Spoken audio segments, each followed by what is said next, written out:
अहमद पाव थमजगे cookie Imphal लम की पता खुमजिन बहुख्रे कुकी फुरुप के इम्फाल लम की पता इंडिजिनस ट्राइबल लीडर्स फोरम की प्लानिंग एंड रिहेबिलिटेशन डिपार्टमेंट पिछलना खाबल खुमजिन बहुख्रे लूप चीफ कन्वीनर खाम गुईटे थोप सेरोल पता number FIR copy voter ID card की जेरोक्स कॉपी के लोइना पता लूप 3,000 का कोना पीखलकदबनी है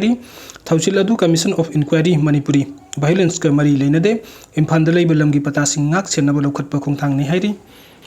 मथंग अपडेट CBI ना मियोय 9 की मथक चार्जशीट थंगट्रे मे 3 हौरखिबा कंगलुप की इरांग असिगी मनुंग जुलाई 30 लमलाई PS की मनुंग चनबा सोमबुंग गेट की नुपी अमा मियामना फाग्रम मतुंगदा कैबी एरिया दा सीना फंखिबा थौदोक मरी लेना मी 9 की मथक CBI ना गुवाहाटी हांगलिबा स्पेशल जज CBI की कोर्ट चार्जशीट पिखत्रे थौदोक की मतंग मणिपुरी गवर्नमेंट हैरकपा अमसुंग इंडिया गवर्नमेंट थोप नोटिफिकेशन अमगी मतुंग इन केस असी CBI ना रजिस्टर तौदुना इन 2023 की जुलाई 30 दा इन्वेस्टिगेशन चथरखिबनी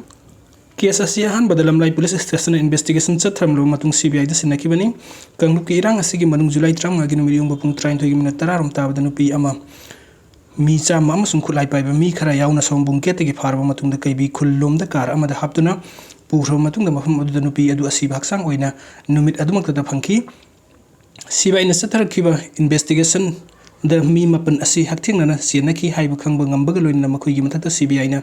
स्पेशल जज CBI court Guwahati supreme court की ऑर्डर मतुंग इन्ना थौदुक अदु हक्थिंगना सेनबनी हाइबा मी 9 असी मथक्ता चार्ज थंगलखिबनी एजेंसी असिना मखाताना थौदुक अदु सेनबनी हाइबा अतोपा मी खरा मसक खंगदोकनबा इन्वेस्टिगेशन लेप्तना चथरी CBI ना चथरखिबा इन्वेस्टिगेशन द फंगलखिबा खुदम चंगदम सिंग द युमफम ओरगा कोर्ट पिखलखिबनी हाइरि